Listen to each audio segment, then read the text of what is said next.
viene de la pared central del intestino anterior. Son las modificaciones que suceden en el desarrollo embrionario. La tráquea es dividida en dos, el derecho y el izquierdo. El derecho es más corto que el izquierdo. Y estos pulmones están divididos en lóbulos, donde el lóbulo el derecho tiene tres, o perdón, el pulmón tiene tres lóbulos, el derecho y el izquierdo tiene tres. Eso es en términos generales. Ahora, en relación a las células, la composición de las células.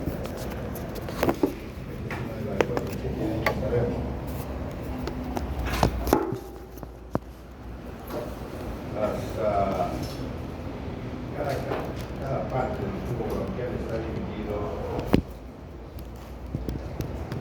en sus características histológicas, principalmente relacionadas a las células que lo componen. El bronquio, el epitelio bronquial, tiene cuatro células importantes: las células columnadas, ciliares, son los que tienen los cilios que sirven para la importancia que tiene este sirve para eliminar partículas que han afectado al micrófono. Las células caliciformes, las de moco, las células basales, que son células exponenciales, y las células neuroendócrinas, que es parte del componente del sistema neuroendócrino difuso del cuerpo, que se han localizado ahí donde se quedan. Tienen una vital importancia desde el punto de vista de la definición, pero también de su alteración, principalmente desde el tipo neurológico. Después, por debajo del epitelio, están los acidos mucosos, serosos y mucinosos, son las glándulas seromucinosas, tienen células epiteliales, evidentemente, sirven para la contracción y la eliminación del polvo que produce. Está compuesto la pared bronquial por un subgloniso, por el cartílago, se conoce, tiene un sistema nervioso autónomo y la vascularización adecuada con su sistema linfático que recoge todo lo que corresponde a esas zonas. El bronquiolo es importantísimo. Hablemos de los bronquios primero, segundo, tercero, de mencionar frente al bronquiolo. Las células epiteliales que lo componen son las células ciliadas, columnares, las células ramificadas, que ustedes conocen, y una que aparece ahí que se llama células claras. Es importantísimo en su función. Por debajo de eso está el músculo liso, tiene el componente autónomo del sistema nervioso y su vascularización con el sistema linfático. Los alvéolos es la última fase, esa es la unidad principal, digamos así, para la función del cuerpo. Está formado por el neumocito tipo 1 y el neumocito tipo 2. Y un tercero, el neumocito tipo 3, que todavía no se reconoce muy bien la función. Además están los macrófagos alveolo-pulmonares que aparecieron aquí no porque detienen desde el principio, no, sino que llegaron y allí se reconocieron que ese es su sitio, su hábitat normal y se quedaron ahí. Los otros componentes están en lo que se llama los septos pulmonares. Los septos pulmonares, donde es prácticamente un tejido con características intersticiales. Ahí están los fibroblastos, los miofibroblastos, hay mastocitos, macrófagos, aisladamente, pero puede haber. Están los blastocitos y fibras de colágeno elástica, las que le dan el soporte y el sostén para que este septo pulmonar. Después vienen los capilares alveolares que están dentro de los septos pulmonares, que está compuesto por las células endoteliales y los pericios. Este es, en términos generales, desde el punto de vista histológico, que ustedes ya deben de conocer.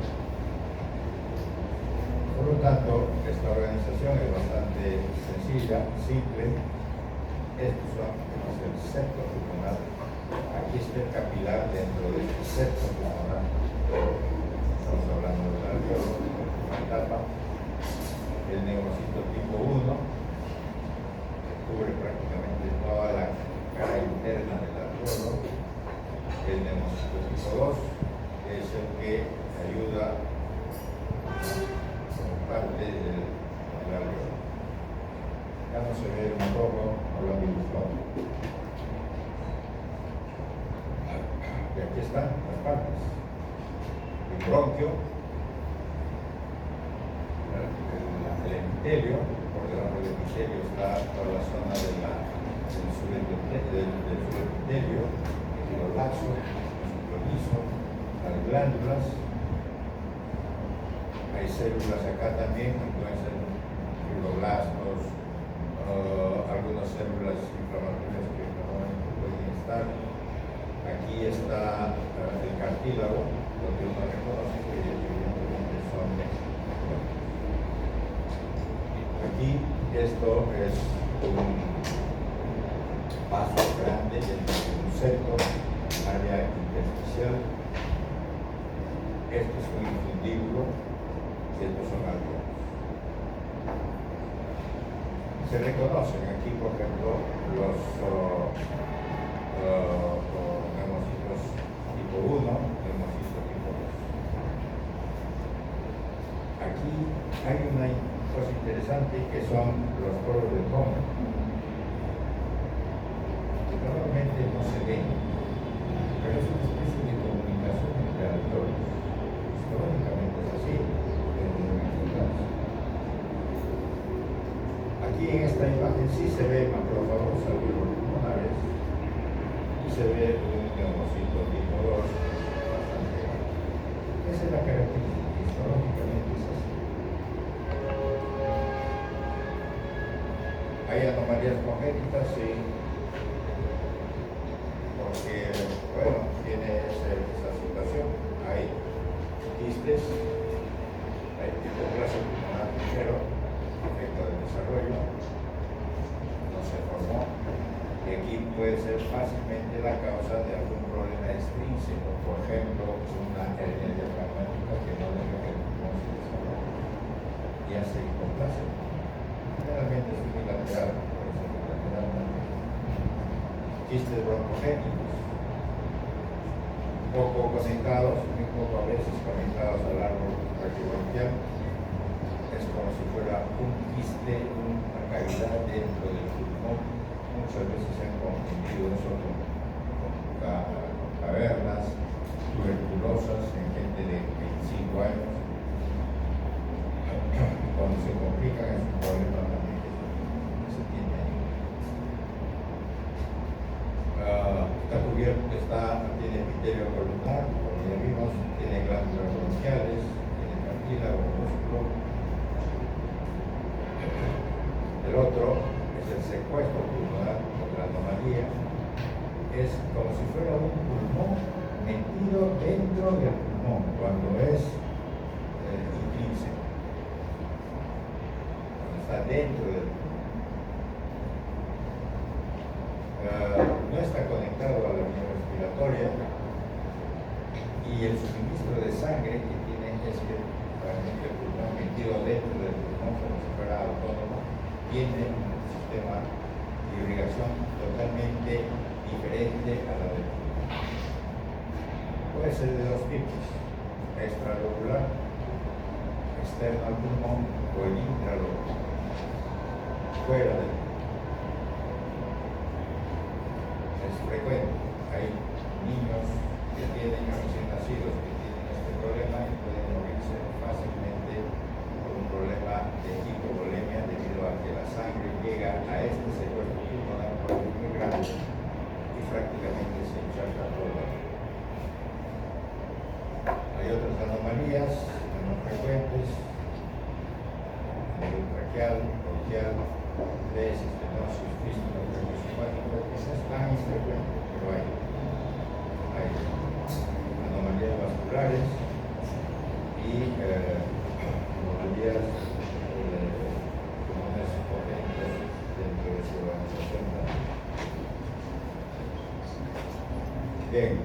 de las patologías más frecuentes. Es bueno que lo sepan porque al hospital llega a cada rato este tipo de pacientes por un problema de accidente, un accidente con traumatismo torácico, llegan con insuficiencia respiratoria, le hacen una placa radiográfica y resulta de que uno de los pulmones está colapsado. ¿No lo han escuchado? ¿Es por qué? Porque hay una telectasia. Ahí conocemos algo de eso. La telectasia es expansión incompleta, o sea, un problema totalmente de colapso. Y hay de dos tipos. La neonatal significa de que eso sí es bilateral, eso es al momento de nacer y el pulmón no se expandió. Eso se llama la telectasia primaria. No se insufló, no se expandió.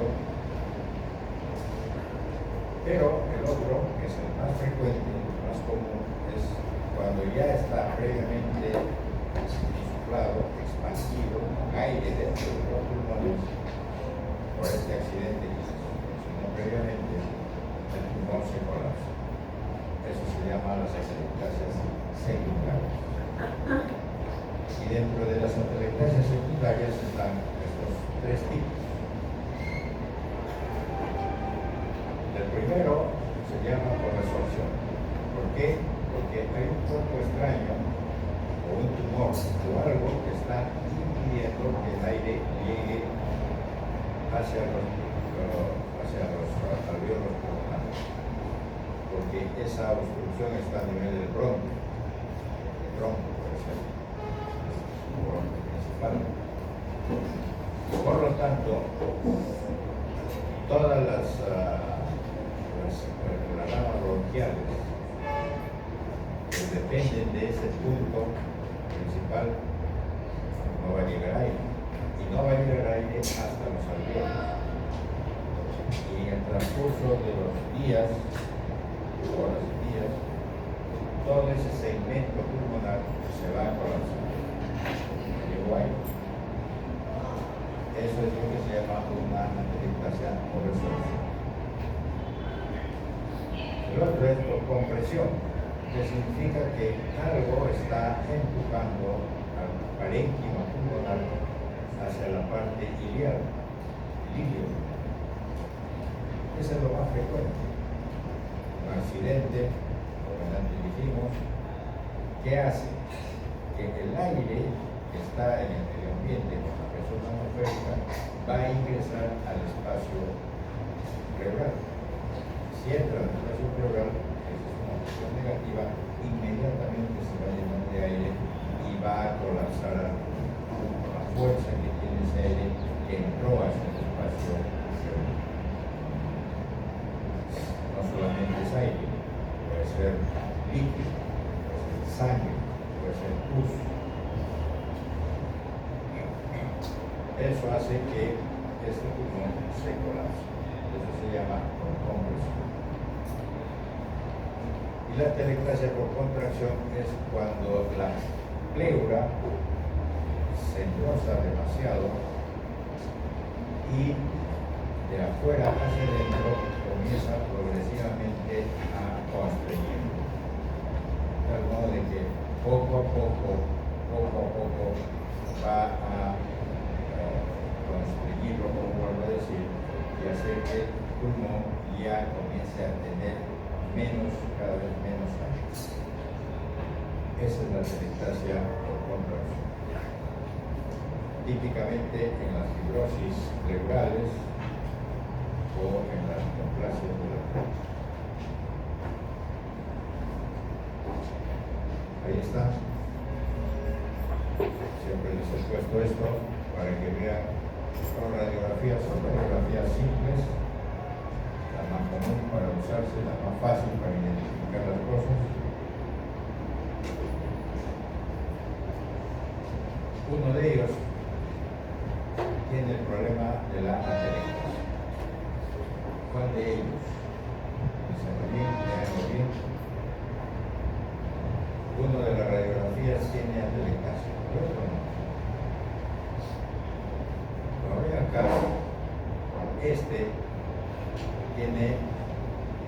gran área del lóbulo del pulmón derecho, muy claro, o sea, a pasar de los rayos X fácilmente, no hay problema de interferencia. Acá sí hay un poco de opacidad, y en este, que es una radiografía normalmente adecuada, igual tiene una opacidad tenue, significa que hay un contraste, que la rayos X está chocando con el pulmón, y no hay ningún problema. Aquí no, por eso totalmente claro, digamos así, de color. Este es el asunto de la atelectasia. Aquí hay atelectasia. Los radiólogos en la emergencia identifican eso. Fácilmente lo identifican. Sí, ningún problema, dice, sí, la insuficiencia pulmonar y insuficiencia respiratoria que tiene este paciente es porque el pulmón derecho está atelectasiado. ¿Por qué está atelectasiado? Por el traumatismo que tuvo, una costilla se rompió la pleura y por ahí se metió el aire extraño. Esa es una de las causas, ¿no? Una causa que uno ve en los hospitales. Bien, otro, edema pulmonar. Eso da un compromiso de patología general. Pero aquí hay que distinguir las dos cosas que siempre tienen como patología. El edema pulmonar hemodinámico, porque hay un aumento de la presión hidrostática, y la causa ya evidentemente es fácilmente reconocible. Un problema cardíaco, una insuficiencia cardíaca izquierda, cualquiera que sea la causa. Sabemos que desde el punto de vista esa sangre no está llegando al pulmón izquierdo, al corazón izquierdo, y por lo tanto hay un remanente en los vasos sanguíneos pulmonares. Eso es una presión hidrostática aumentada, y por lo tanto hay salida de líquido desde los capilares de los septos pulmonares hacia el espacio anular. Y el segundo es una lesión microvascular, que se le llama arteriosclerosis. En el caso del libro de cabecera, como ya siempre les he dicho a todos, de la patología general, errores. Así que ahí está para que lo aprendan. Y a este se le llama un edema pulmonar no cardiogénico. Es un problema debido a que los endotelios de los capilares en los septos pulmonares están dañados. A eso se le llama la microvasculatura secundaria, la lesión de la microvasculatura secundaria. Eso quiere decir de que esa célula endotelial está dejando pasar de todo. Mientras aquí arriba, en la presión hidrostática aumentada, el líquido intraalveolar del líquido rasurado, aquí abajo, la lesión del endotelio hace que deje pasar mucho más cosas de la microcirculación, de la circulación, y eso significa que pasa sola, nada más, mejor dicho, no solo líquido, sino células y proteínas, parte de las células más proteínas, y eso es exudado.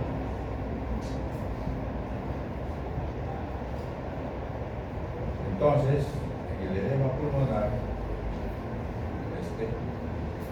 acá, debido a que hay una cantidad de líquido en el intersticio, evidentemente ustedes saben que el intersticio del septo pulmonar es muy pequeño y muy escaso, por lo tanto, eso inevitablemente va a llegar a los alveolos, ya sea por un problema cardiogénico o por permeabilidad, va a llegar a los alveolos. Aquí Aquí están viendo macrófagos en cantidad con este pigmento verde que es hemosiderina. Eso sigue a la secuencia que uno tiene para ver que no solamente al principio puede haber sido solo líquido, después líquido con maquillas, y eso va a progresar después a otra posibilidad más, podría ser los oxidados, pero en este caso estaban viendo que edema con hemorragia. Vean los septos totalmente blancos.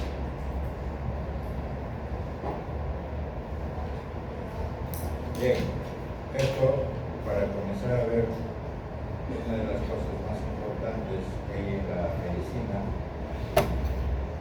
es la lesión pulmonar aguda, o también llamado síndrome de dificultad respiratoria aguda, o también llamado la enfermedad.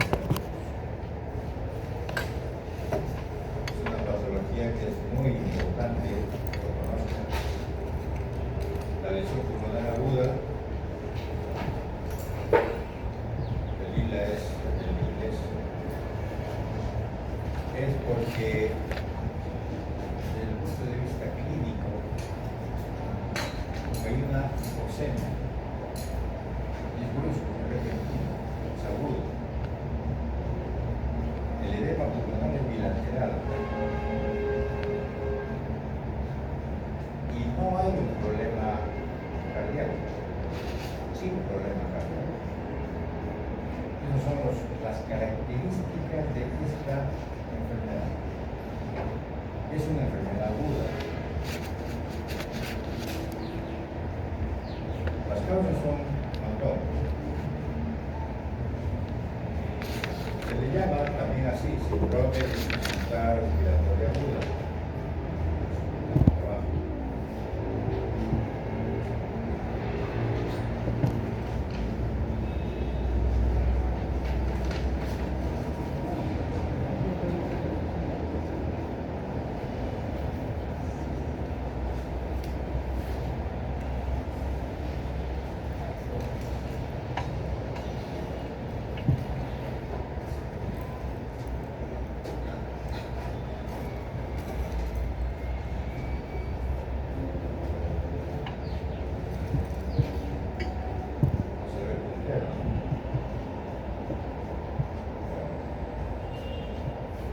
Síndrome de dificultad respiratoria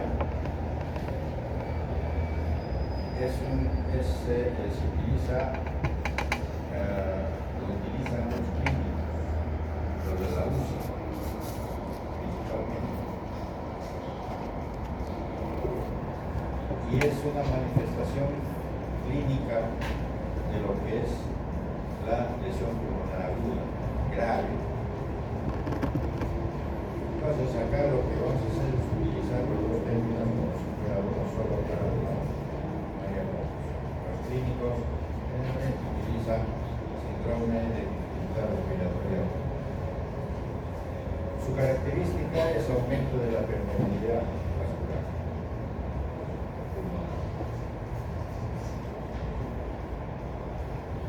Si hay ese problema de aumento de la permeabilidad, va a haber evidentemente edema pulmonar. Eso ya lo vimos, pero también se añade a eso la lesión de los epitelios del alveolo, de las células epiteliales del alveolo. Son dos células que hemos visto, el neumocito tipo 1 y el neumocito tipo 2. Entonces, cuando el patólogo mira esos cambios y ve dentro del tejido pulmonar esas lesiones, se lo va a llamar daño alveolar difuso. Esa es la característica. Ahora, se puede deber, como ven ahí, a varias condiciones. El síndrome de dificultad respiratoria, varias causas.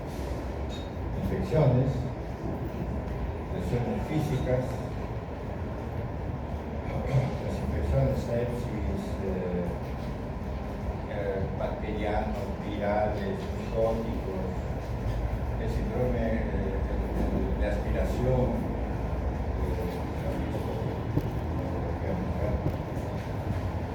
las condiciones físicas, traumas,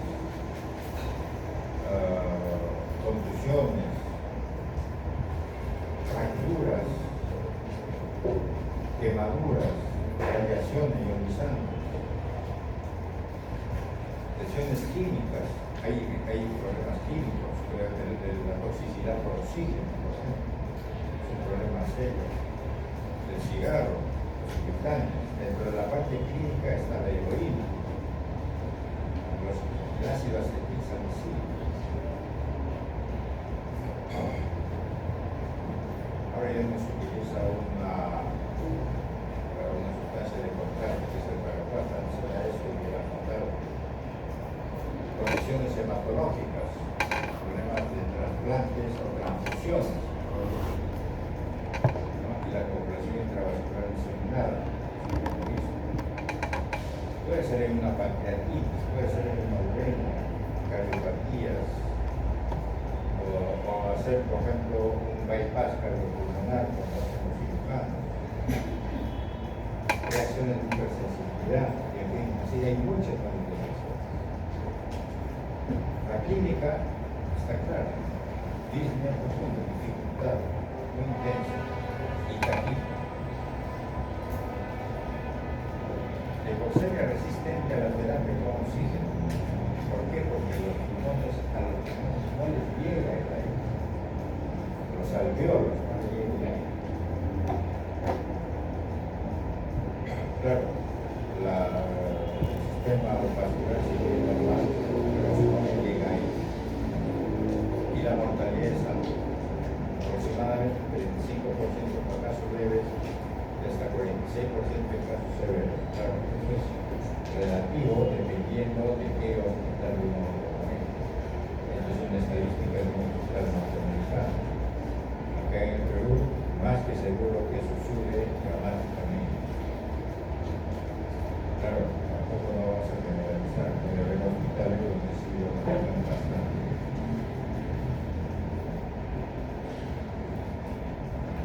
Ahora, ¿quiénes predisponen a estas condiciones? Shock, eso ya lo vimos, oxigenoterapia, sepsis, lo dijimos. Hay una condición de un curso relativamente rápido, sin una aparente causa que predispone a esto, así que apareció de un momento a otro en un paciente de 50 años, 40 años, que estuvo bien, que tiene de repente alguna movilidad, tipo diabetes, hipertensión o alguna otra enfermedad, y le apareció bruscamente esto. A eso se le llama neumonía intersticial aguda, el famoso síndrome de Hammond-Rich.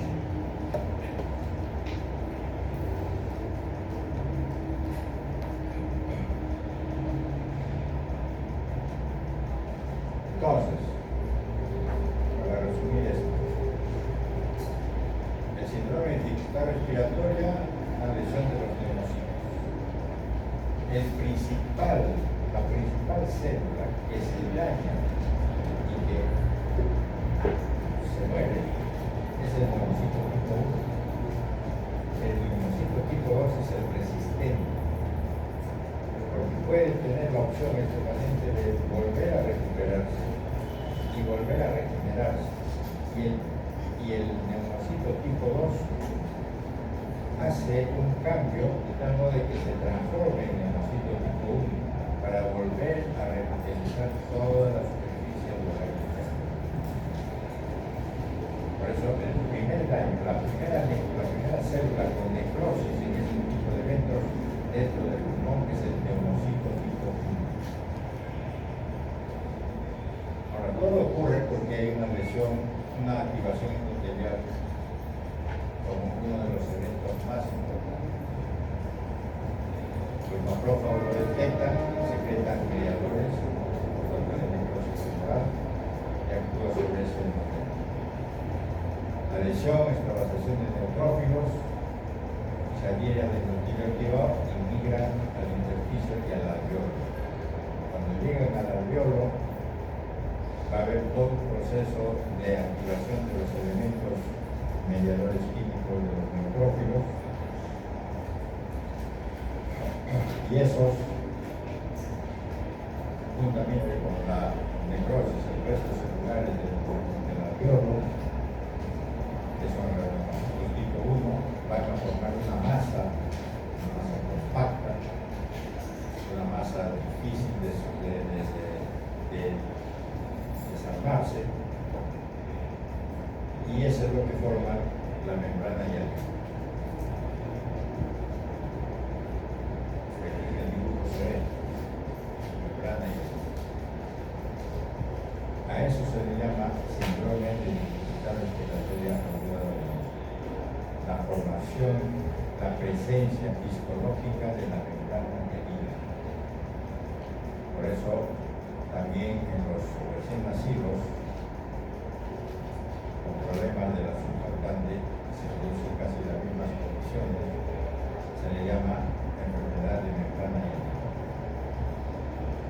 Son esos restos celulares.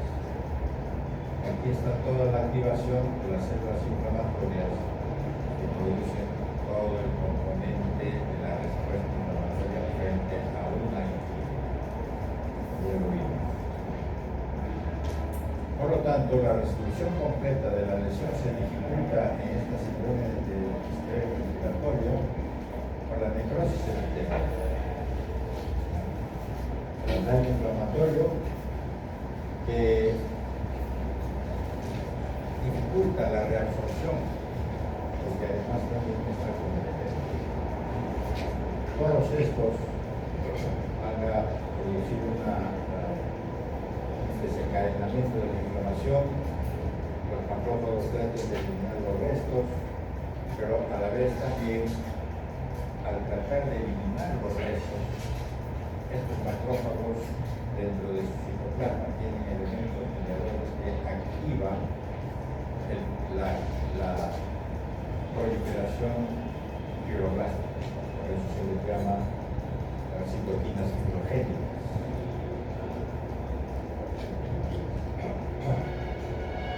Como son el factor de crecimiento transformante beta o el factor de crecimiento derivado de plaquetas. ¿Qué hace eso? Ese es un problema severo en este tipo de pacientes. Ustedes que han estado, hemos pasado el virus este de COVID-19, lo tienen ustedes fresco. No sé dónde habrán estado ustedes, pero ahí está la situación esta. Muchos pacientes han llegado a la UCI con todos los problemas que ha habido. Muchos han salido de la UCI, pero el problema está en que han sobrevivido a la UCI con todo lo que ha sucedido, lo que estamos viendo, porque esa es la respuesta inflamatoria del pulmón hacia un virus que era el COVID-19. Se han recuperado de la fase esta, de la fase aguda, y en el transcurso del tiempo han ido recuperándose, pero el pulmón se ha ido transformando, porque lamentablemente los macrófagos han producido cantidades de citoquinas fibrogénicas de tal modo de que uno no sabe cuánto ha sido más o menos para que en el transcurso de los años vaya a haber lo que se llama la fibrosis. Es una secuela lamentable de este tipo de enfermedades.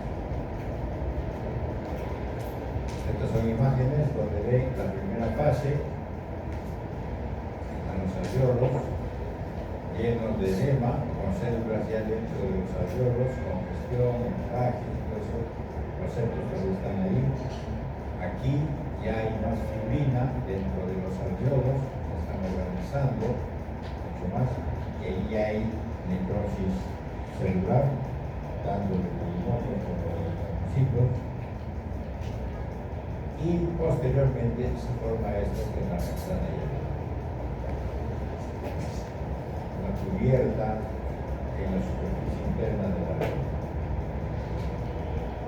La regla, esta es una enfermedad inflamatoria producida por el propio organismo frente a un agente externo. Como respuesta a ese agente externo, daña el órgano que se eliminó. Y la visión histológica es esa. Acá hay otras. No necesariamente va a estar completa, no necesariamente va a ser toda, pero basta con que se encuentre esta.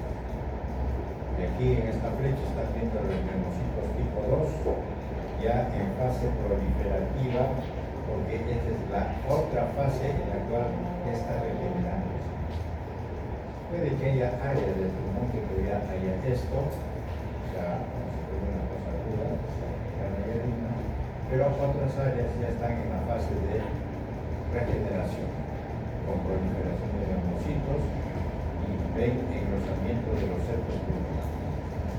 Aquí hay mucho más de eso, más fibrosis, más deformación de los septos, y aquí en mayor cantidad, donde ya están desapareciendo a veces algunos septos en el transcurso del tiempo.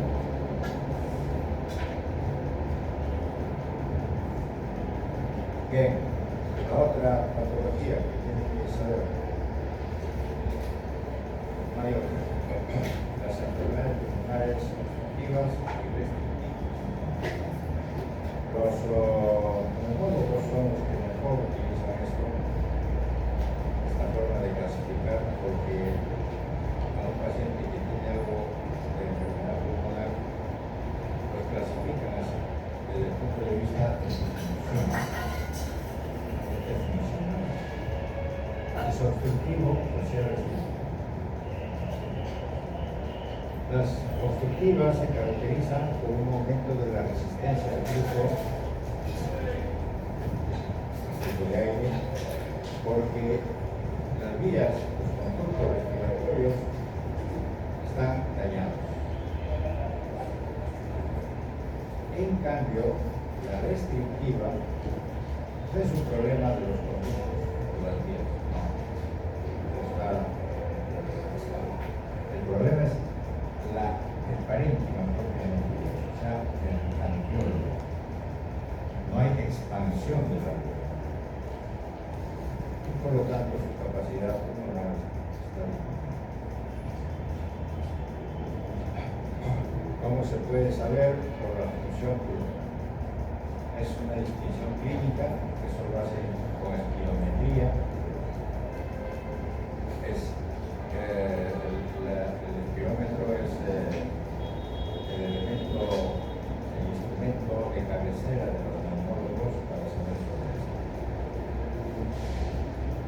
Las enfermedades obstructivas se expresan así: volumen inspiratorio forzado, que es el segundo, sobre la capacidad vital forzada, y es menor a 0,7. Puede dar un porcentaje menor del 70%, puede ser. La enfermedad restrictiva, más bien, también se pone así como volumen respiratorio forzado sobre la capacidad vital forzada es igual o podríamos decir un poquito más de 0,5 o 70%. Uno se pregunta, ¿y cuál es lo normal? Lo normal es de 70% para arriba. Entonces, ¿qué quiere decir? Que un paciente con insuficiencia respiratoria y el neumólogo quiere saber qué tipo de problema funcional pulmonar tiene, va a hacer el espirometría. Si va a encontrar que tiene con esta proporción, un inspiratorio forzado sobre la capacidad forzada igual a 7, a 70% va a ser 7. Es decir, que ese es un problema restrictivo. entiende, ¿no es cierto? Bien, vamos a hacer esto rápido porque el tiempo es fatal, a veces me cansa. Aquí la enfermedad pulmonar obstructiva crónica. Ven, acá hay 2, 4, 5 entidades. Ustedes han escuchado, lo conocen. Primero es la bronquitis crónica, en la cual el sitio anatómico es el bronquio, ¿no es cierto? Su cambio patológico más importante es que hay una hiperplasia de glándulas mucosas, por lo tanto, si hay eso, hay hipersecreción de bronquio. ¿Cuál es el agente biológico más importante? El tabaco, el aire contaminado. Lima es una de las ciudades bastante contaminadas. Uno de los más grandes a nivel de Latinoamérica de Chile, es el peor, de Santiago. Creo que nosotros somos los segundos. ¿Cuáles sus síntomas y signos? Dos. Producción de moco. La bronquiectasia, su sitio anatómico es el bronquio, igual. También hay una, en este caso, hay dilataciones y cicatrizaciones de la vía aérea.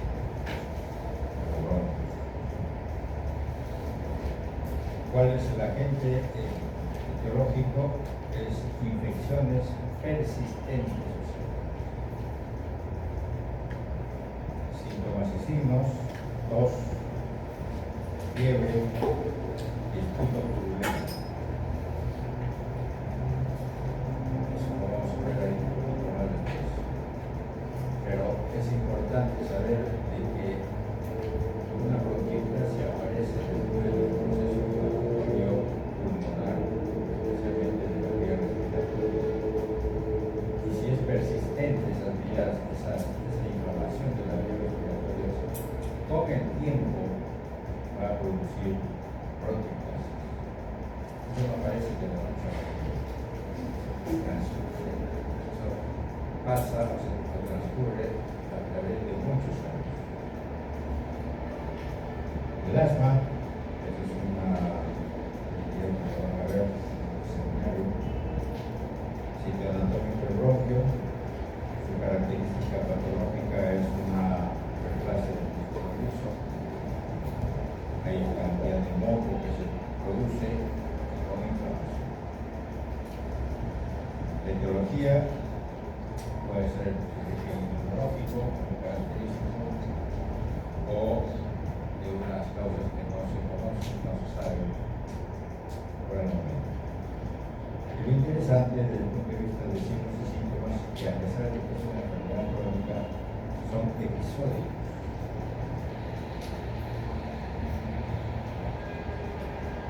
Disnea, falta de aire, tos, pero lo importante es que son episódicos. La otra entidad es el enfisema. El enfisema está en los acinos. Ese es el sitio anatómico. La pregunta es: ¿dónde están los acinos? Está entre los alveolos y el conducto respiratorio, más tirando para el conducto respiratorio. ¿Qué sucede? De que el espacio aéreo ahí se agranda. Ya deja de ser lo que normalmente sucede en una persona normal, ser válido, y por lo tanto eso está aumentado por la destrucción de la carne. ¿Qué causa eso? El tabaco. Y su signo principal es la vista, solo vista. Hay una entidad que es reciente, que es la enfermedad de la vía aérea pequeña, o sea, una bronquiolitis. ¿Cuál es el principio anatómico de la que se produce inflamación, cicatrización y obliteración?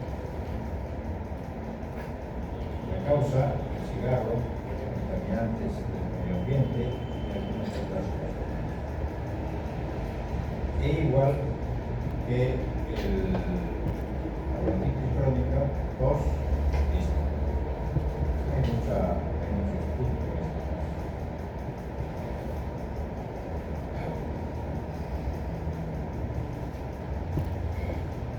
Ahora, ¿cómo se puede entrecruzar alguno de estos?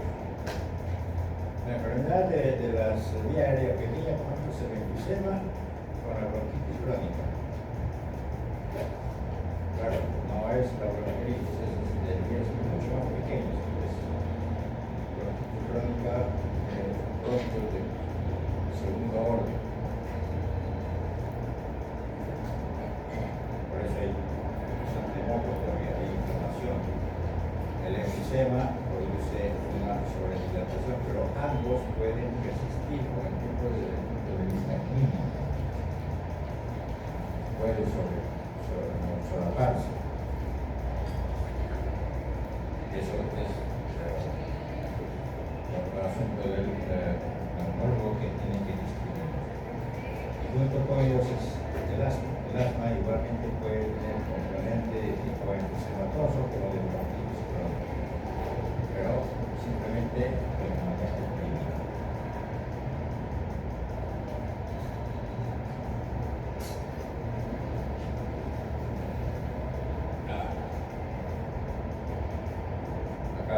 Actualmente es la cuarta causa principal de muerte en el mundo.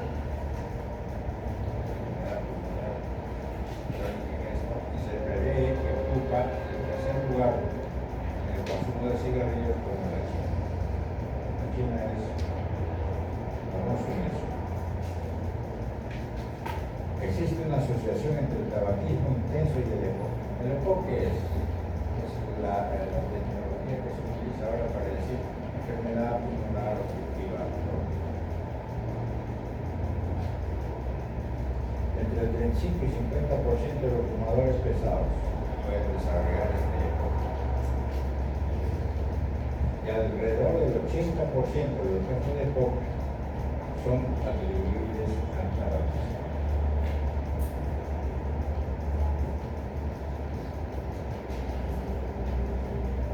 Entonces, el enfisema. Vamos a repasar un poquito eso.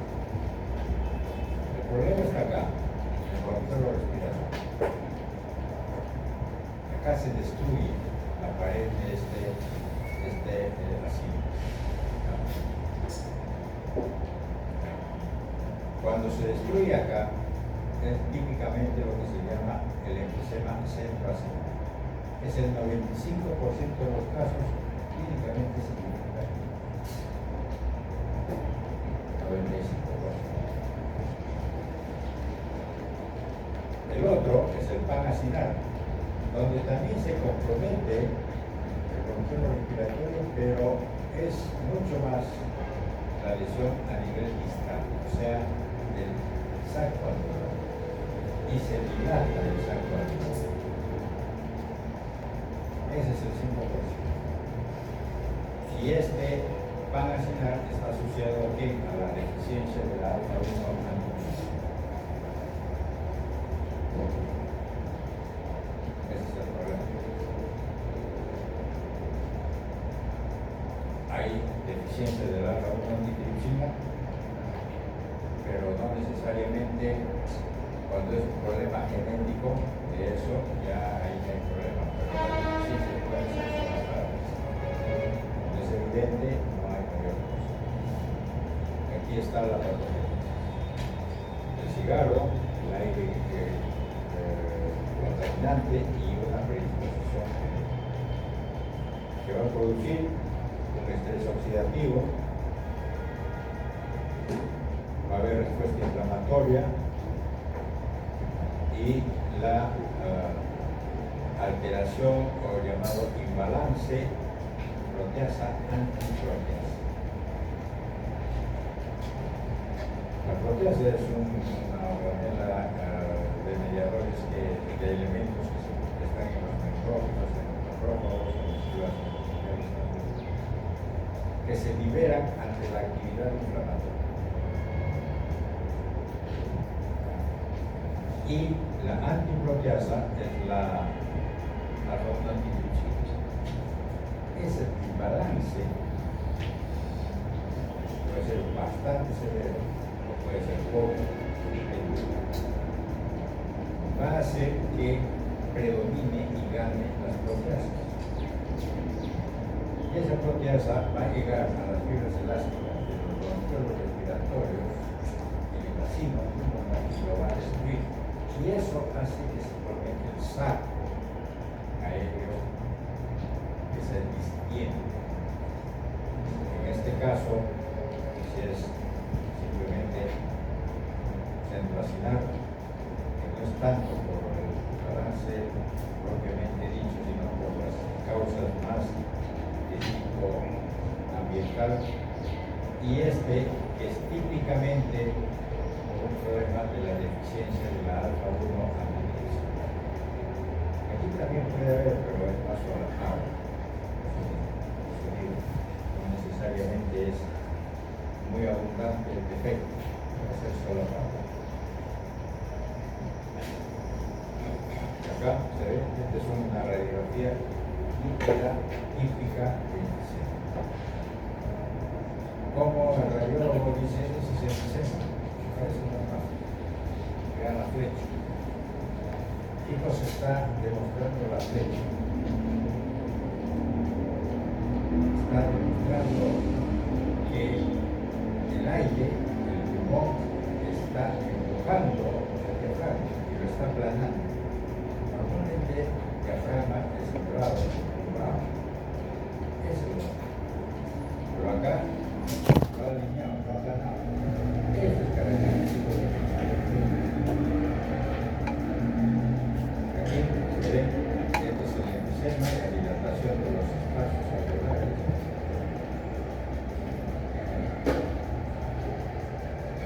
Con un poco de material oscuro, refósico. Y hay algunas áreas que son normales. En el enfisema centroacinar son pocos, dañados, en cambio en el pagacinar es totalmente.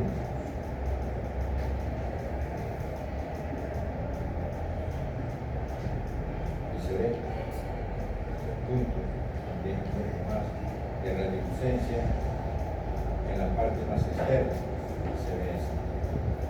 Este es un tipo de enfisema, ya no es centroacinar ni pagacinar, es un enfisema subpleural. ¿Por qué? Porque el aire se escapó a nivel de los segmentos pulmonares, el tren intersticial viaja y llega hasta el área subpleural. Acá, otra forma de enfisema, el paraseptal, el enfisema irregular paracicatricial con 10 cicatrices, el compensatorio, que es el paciente donde le ha sacado un pulmón por alguna razón y queda uno solo, con el tiempo ese pulmón va a ser enfisema.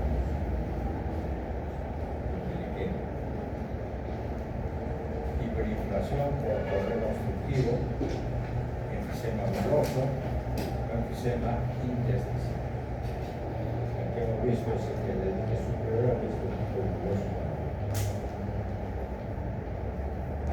Ahora, hay una diferencia que se tiene que reconocer entre ambos estas entidades, porque hay confusiones y hay que reconocer las diferencias entre enfisema y bronquitis crónica. La bronquitis crónica proviene de edad 40 a 45 años. El enfisema de 50 a 70. La bronquitis es leve, o cuando ya es muy avanzada la enfermedad puede aparecer. Pero el enfisema es siempre desde el principio severo. 2, tenemos bronquitis, astuto, y el enfisema no hay, a veces es escaso, un poco de esputo. Las infecciones en la bronquitis son comunes y el enfisema ocasional. La insuficiencia respiratoria puede aparecer, es periódico, pero en el enfisema aparece al final y no hay forma de retroceder. Es un estadio. Por pulmonar es común en la bronquitis, o sea, es una enfermedad cardíaca medida del pulmón.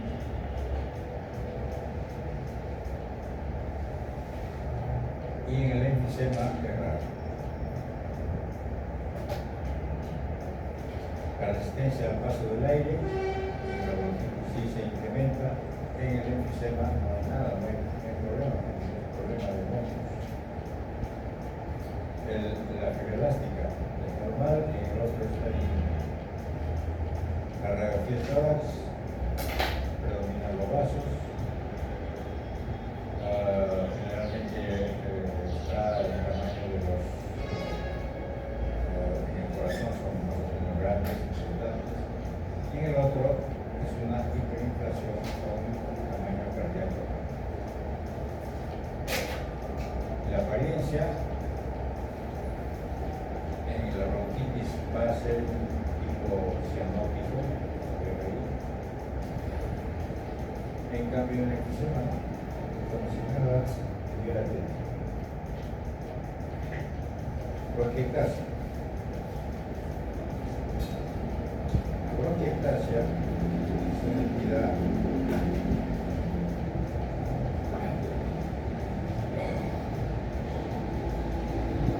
que es el problema de la destrucción del músculo liso y el tejido elástico por la inflamación debido a infecciones persistentes o graves en los bronquios y bronquios.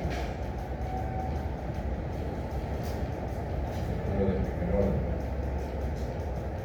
¿Cuáles son las causas? Condiciones genéticas hereditarias que predisponen a las infecciones persistentes, una neumonía necrotizante grave, una obstrucción bronquial, trastornos inmunitarios, y aquí consideran de que hasta un 50% dicen que son idiopáticos, o sea que no se sabe. Robbins no lo conoce.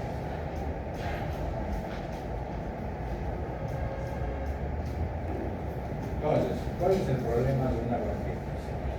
Son las infecciones. Las infecciones asociadas con bronquitis provocan esto es porque hay una limpieza defectuosa de la vía respiratoria.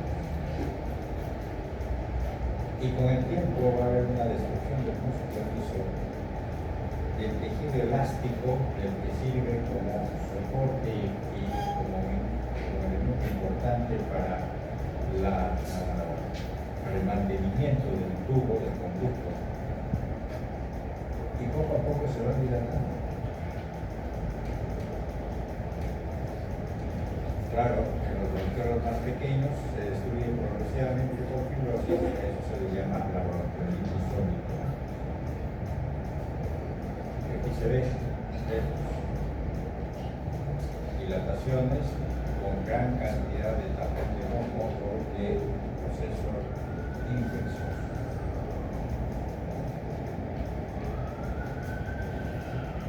Acá, a veces con destrucción de la pared. Múltiples bronquios dilatados, aumentados en diámetro. Ese es el problema principal de la bronquitis.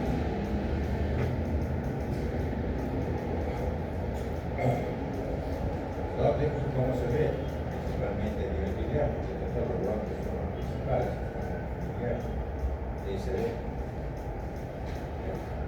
gruesos, deformados, aquí se ve.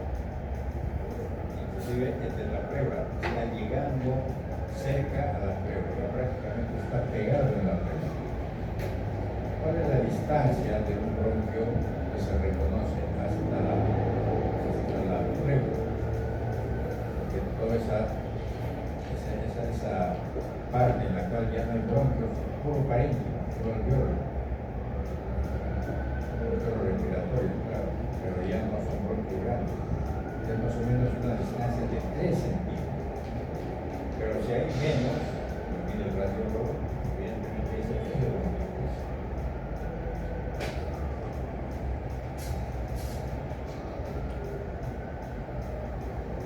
Ahora, características entre asma y bronquitis. Alteraciones principales: bronquios, hiperplasia del músculo liso, exceso de moco, inflamación. Podemos decir que casi lo mismo puede ser en la bronquitasia, porque los dos son broncos. Pero en la bronquitasia hay dilatación de las vías aéreas y cicatrización. Esa es una diferencia fundamental. El asma no produce cicatrización. Causas del asma, ya sabemos, dijimos, bronquio idiopático, y la bronquitis son infecciones persistentes orgánicas. Por ejemplo, después de una neumonía, de un problema de tipo infeccioso, mitótico o parasitario, por la tuberculosis. Síntomas en el asma, ya sabemos, sibilancias episódicas, disnea, y en este otro es tos constante, esputo purulento y fiebre. En otras palabras, la bronquitis es un proceso infeccioso, persistente, cuando está con los síntomas. Cuando no tiene síntomas, evidentemente no va a haber fiebre. Pero es un problema de actividad y movilidad muy severa de su paciente. Reversibilidad, generalmente reversible en el asma, pero en el otro es irreversible, porque el daño está ahí. Tiene dos componentes de la irreversibilidad: la cicatrización, como dijimos, en las áreas donde se va a estrechar la luz, en los días, y la continuidad de dilatación con fibrosis de la raíz. El otro que dijimos, todos estos son problemas obstructivos, en estos son problemas intersticiales. Los trastornos pulmonares restrictivos, así se les llama, se dividen en dos categorías: intersticial e infiltrante crónica, como la pneumoconiosis, y la fibrosis intersticiales de etiología desconocida. La pneumoconiosis creo que lo vieron, no sé, ahora sí. Y el otro es el problema de la pared torácica. Entonces, estas enfermedades intersticiales son crónicas, a excepción de la marisco, se caracterizan por una inflamación fibrosa del intersticio. O sea, ¿de dónde? Del septo. Y por la espirometría uno puede decir, este es un problema restrictivo.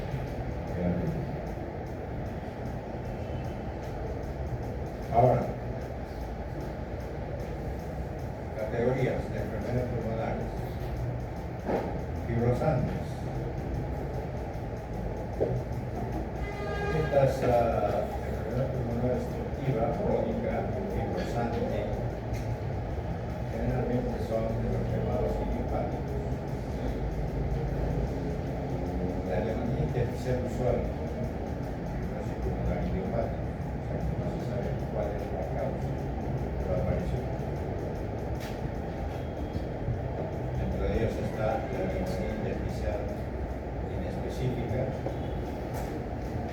la otra neumonía organizativa criptogénica. Esto sí se conoce en algunos casos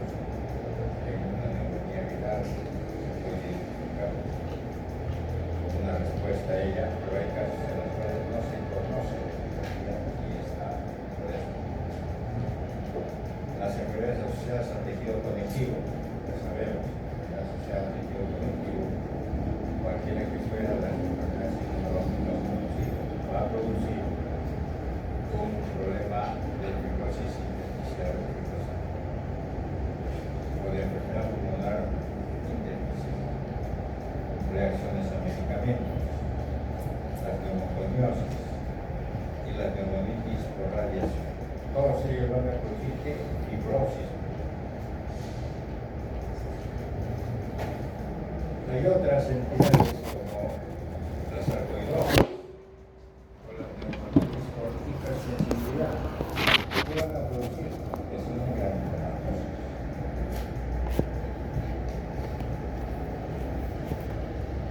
Y las enfermedades relacionadas al tabaco, que hay en el país que está viviendo, los chinos están aumentando, está la pneumonitis intersticial por tabaquismo. La enfermedad pulmonar intersticial asociada a bronquiolitis.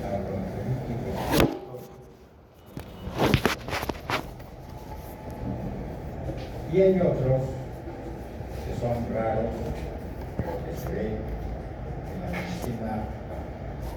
Uno dice que raro simplemente por cuestiones estadísticas, pero quién sabe que uno puede encontrar más de una vez o con las enfermedades más de una vez. La citocitosis de Langerhans, las proteínas alveolares y las neumonías intersticiales diferentes. Estos son la categoría de las enfermedades pulmonares restrictivas.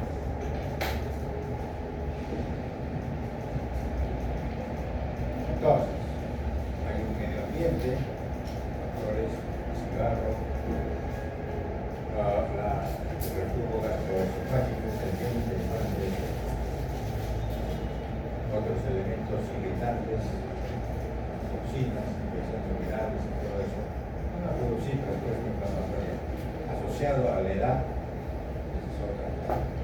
Generalmente, los pacientes que tienen estas enfermedades pulmonares restrictivas va a depender de la exposición a estos agentes ambientales. Pero igual, aunque estén expuestos y con una predisposición genética, normalmente aparecen a partir de los 40 años. La mayoría de 50 para arriba. Más el factor genético va a producir ahí lo que se llama una persistente lesión alveolar de los epitelios, de los neumocitos, o una respuesta más de tipo inmunológico, principalmente es una respuesta inmunológica. ¿Y qué va a suceder? Que los macrófagos que están en ese sitio van a producir respuestas pirogénicas.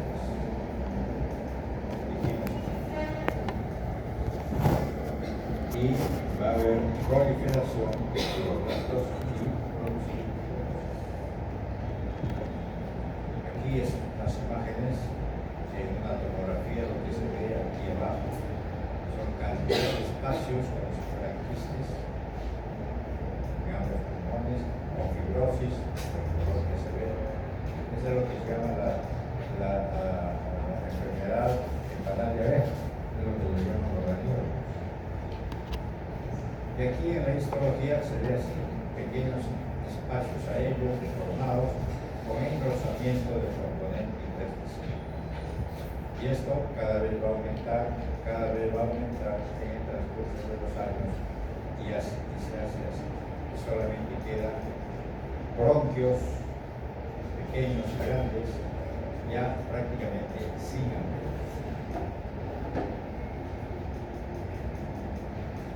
Eso es fibrosis a nivel intersticial. Se va deformando los bronquios, los bronquiolos, va desapareciendo los alveolos. Este es el loop, que es el criptogénico organizante, que se mete dentro de los alveolos. al final se llega a esto, como si fueran quistes. Es lo que los radiólogos le llaman una lesión anal diabética. Y la histología es esta. Los quistes que son, pues bueno, el problema no está en uno. Simplemente hace que se dilate.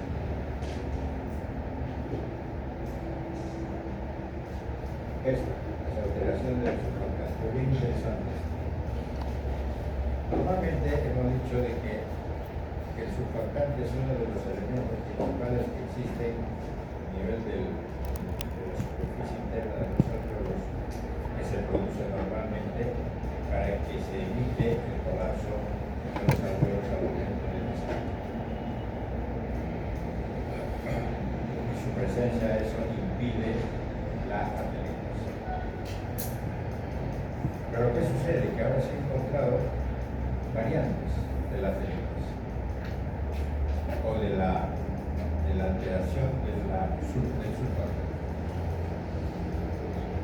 Hay una que es la proteína miembro 3 del cassette de unión del ATP, o sea, SG, ABCA3, es una mutación frecuente con trastornos de la distribución, es un transportador de lípidos, de la membrana, y eso está alterado. Bueno, uno dice, ¿y qué gano con eso? Que cuando hay pacientes que tienen problemas de función pulmonar y de alteraciones a nivel de los alveolos, en gente joven que tiene problemas de función respiratoria, van a encontrar que hay alteraciones. Es un problema.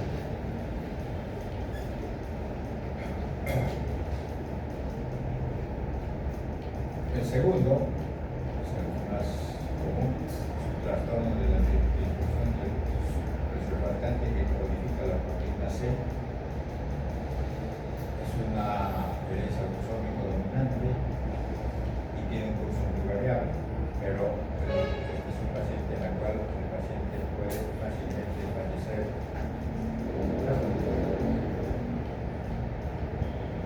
El tercero es una disfunción del surfactante que codifica la proteína B. Este es el más grave. Este es el que nosotros siempre lo hemos conocido como la enfermedad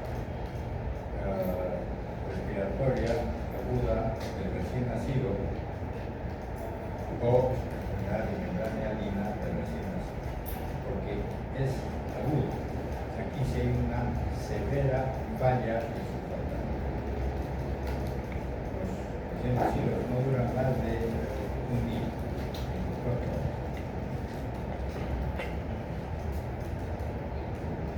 Bueno, la enfermedad pulmonar de origen vascular ya hemos visto eso el siglo pasado, embolia pulmonar, los infartos, que saben ustedes, el 60 al 80% de los émbolos son silenciosos, un 5% causa corte pulmonar agudo, shock o muerte súbita. Esto causa síntomas con el desajuste de la ventilación.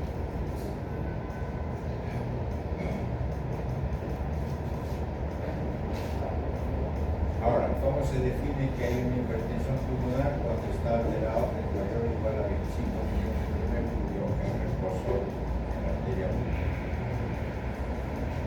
¿Quiénes pueden causar enfermedades pulmonares obstructivas, crónicas intersticiales, enfermedades cardíacas congénitas, tromboembolias recurrentes, enfermedades autoinmunes, apnea obstructiva del sueño o síndrome de hemorragia pulmonar?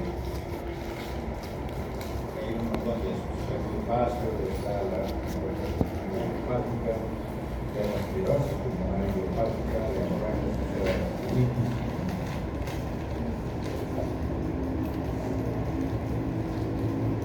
Acá, trombo. Aquí se ven las secuelas de una hipertensión pulmonar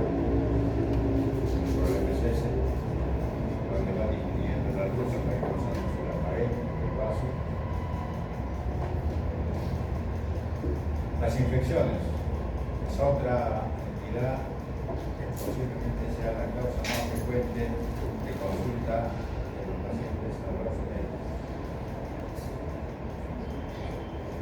Es el mayor número de días laborables perdidos en la población general.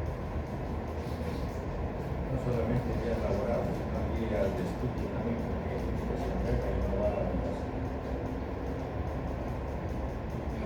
Causado por virus, de un resfriado común, infecciones bacterianas, micóticas, fúngicas, una cantidad de elementos causantes.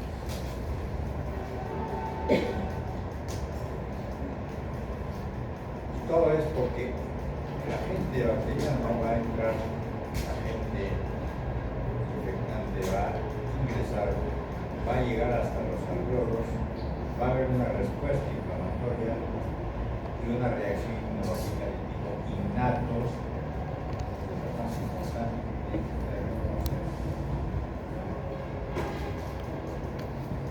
El organismo va a activar el complemento donde se va a unir con el elemento bacteriano o agente infeccioso y va a actuar sobre la productividad y el polimorfo nuclear, que es el primer en actuar y tratar de destruir.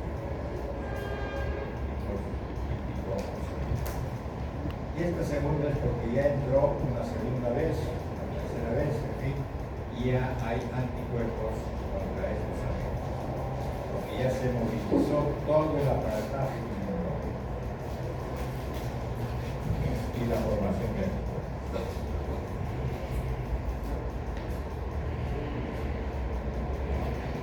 Los mecanismos de defensa se ven comprometidos. Pérdida o suspensión del reflejo de la tos. La tos es un síntoma importantísimo que nos indica que ese paciente tiene reflejo para la eliminación de un agente que está queriendo llegar a la vía respiratoria infecciosa. O sea, la tos no es un problema. El problema es el que está estimulando al reflejo. Difusión del aparato mucociliar, o sea, los cilios, el epitelio celulostratificado, la acumulación de secreciones. Las secreciones, el moco es un gran componente para el cultivo de agentes bacterianos, interferencia con actividades fagocíticas y bactericidas de los macrófagos, y agentes de repente medicamentosos que vayan a actuar en eso. La congestión y el edema pulmonar que impide que normalmente funcione el sistema de limpieza del pulmón. Bueno, esto es bastante, eso lo van a leer en inglés. Son tres cosas. Neumonía adquirida en la comunidad, todos los centros amenos. Neumonías asociadas a la atención sanitaria, o sea, donde hay un médico que ya está metido en eso. Con las neumonías adquiridas en el hospital, o sea, un paciente que está hospitalizado. ¿Cuántas veces habrán visto pacientes hospitalizados que están esperando que lo operen y resulta que se complicó con un problema respiratorio? Neumonías por aspiración, cualquiera que sea la causa. Neumonías crónicas, ya uno de los más importantes es la relación de los problemas granulomatosos, tanto parasitarios como micóticos, como el micobacterio, y las neumonías necrotizantes con formación de abscesos. Puede ser cualquiera de estos que forman abscesos y que necrosan la parénquima. Acá, esta es una traducción de lo que dice en el libro de Ron de neumonía, pero en realidad neumonía es el término más general. Neumonía es la forma que ahora los clínicos lo están utilizando. Normalmente no se utilizaba así el término de neumonía, era una cosa clásica. Es preferible llamarlo cuando no se tiene un agente específico, llamarlo neumonía o neumonía. Las neumonías por bacterias son neumonías, evidentemente, eso sí, tienen sus características.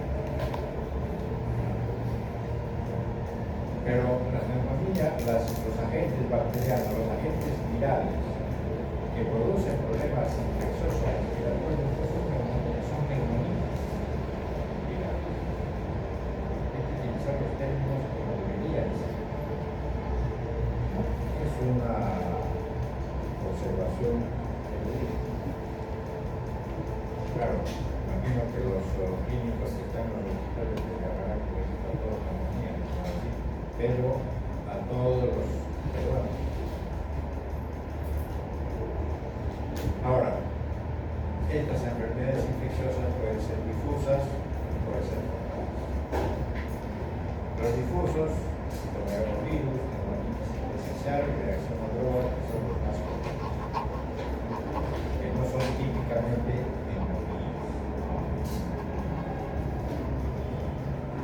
llamarlo neumonía a una geodesis, neumocistis, geodesis, pero así que no virus y una neumonitis o reacción a drogas. Focales, bacterianas, por estafilococos, por aspergillus, cándidas, esos sí son mucho más localizados. Y los desconocidos, hay una cantidad que no se sabe, puede ser uno u otro, bacterianos, los aspergillus, los criptococos.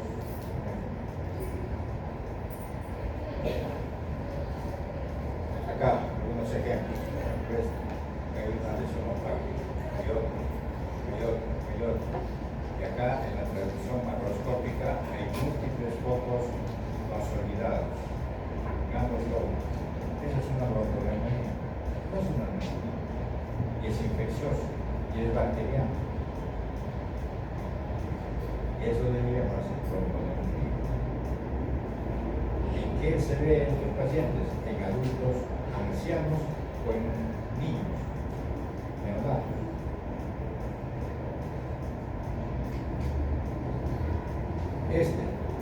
Totalmente opaco, todo este lóbulo. Aquí está la traducción. Totalmente opaco. Esa es una neumonía, se llama neumonía novata. Pero esto está bien.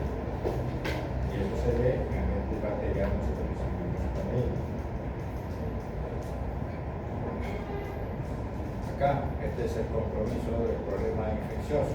Acá está normal, hay una separación muy nítida.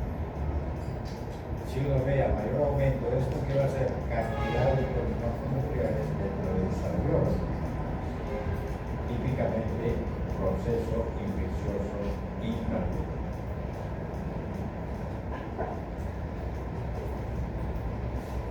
Esto produce necrosis. Cuando hay necrosis de los septos, esto es el proceso de la formación de abscesos, la complicación del problema, ya sea de neumonía o de bronco, se ve abscesos.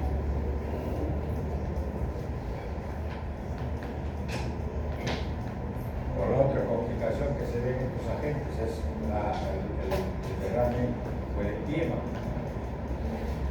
Pus dentro de la cavidad, pero esa es pus.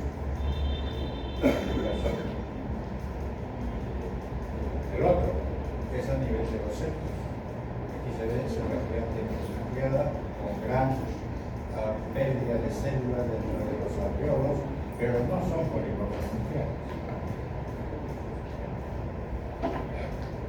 Simplemente son restos celulares. Y aquí se ve el citomegalovirus. No hay polímeros nucleares. Eso es una neumonitis viral. Los radiólogos pueden identificar estas cosas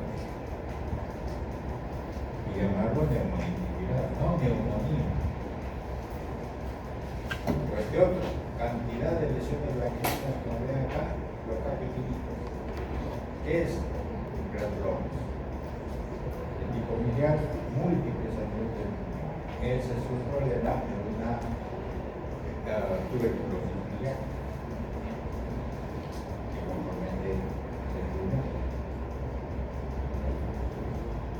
O este otro, histoplasma.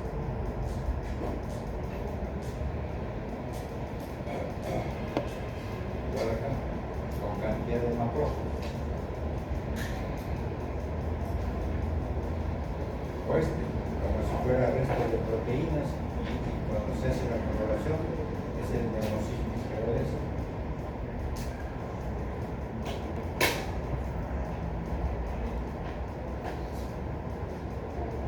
O aquí, una lesión a nivel central, y a la microscopía se ve estas cifras, característico de aspergillos, una aspergillosis. Ya se ve con entidades propiamente dichas. Aquí es una cavidad con contenido adentro, igual acá, esta. Se formó una cavidad por alguna razón que ahí se rompió el aspergillo, se está formando un aspergillo. Igual que acá. Eso se confunde muchas veces con carcinoma. Neoplasma. Bueno, trasplantes, ahora hay trasplantes de pulmón, hay infecciones pulmonares, el rechazo agudo del labio injerto y el rechazo crónico en los pacientes trasplantados. Todo depende de las características del trasplante. Finalmente, los tumores. Está aumentando los tumores a nivel de los carcinomas del pulmón. Poco a poco ha ido aumentando en el transcurso de los años. Aquí en el Perú era el séptimo, octavo lugar, ahora está en el tercer lugar aproximadamente. Uno dirá que es el segundo, pero no, acá en Perú no. Estados Unidos creo que es el primero, acá. Ahora, el otro cosa que ha cambiado es el tipo histológico. Acá, hace 30, 40 años, era los carcinomas de células escamosas, o sea, el carcinoma epidémico. Ha sido desplazado por el adenocarcinoma, 50%. En tercer lugar, es carcinomas pequeños. Ustedes se acuerdan de lo que les dije, del tipo de células que había a nivel de los bronquios. Dentro de ese tipo de células estaba el carcinoma, la célula neuroendógena. Y allí nace el carcinoma de células neuroendógenas. Bastante frecuente en el Perú también, por eso tengo que hacerlo. Después, ya lejos, se encuentran unas células grandes y varios otros que son más grandes. Ahí está más o menos el que se describe. El adenocarcinoma tiene subgrupos, eso es simplemente para que lo conozcan, que se lo sepan porque es un poco más específico. Los carcinomas escamosos también tienen sus variantes. Los carcinomas neuroendócrinos también tienen sus variantes. O sea, como ven, hay cantidad de tipos de carcinomas en el pulmón que tienen que estudiarse. ¿Por qué es importante saber eso? Porque cada quien tiene ya su tratamiento. Los carcinomas, los adenocarcinomas, uno tiene que saber cuál de ellos es, porque depende de dos cosas importantes. ¿Cómo se va a tratar? Porque ahora hay tratamientos biológicos específicos y el pronóstico. ¿Cuánto va a ser? El otro es también, evidentemente, estudiar pacientes con factores de riesgo para ver si se encuentran los carcinomas in situ, que también lo son. El carcinoma escamoso tiene un tipo característico de tratamiento. El carcinoma neuroendócrino tiene tipos específicos de tratamiento. O sea, no se le puede dar a todos la misma cosa. piel.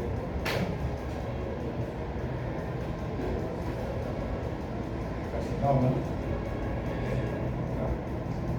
cuando es a nivel biliar, generalmente el de tipo escamoso. Que se confunda, puede haber con el alrededor. Escamoso. Ya ustedes conocen el epitelio escamoso, el tipo de carcinoma. Tan igual como el problema de cáncer de cuello uterino. Ustedes ya deben saber sobre el tema. Pues de otro, periférico, aquí. Adenocarcinoma. Normalmente, la mayoría de los adenocarcinomas son periféricos. Ahí forman glánulas. Vienen limitaditos, pequeños. Que se encuentra ese tamaño.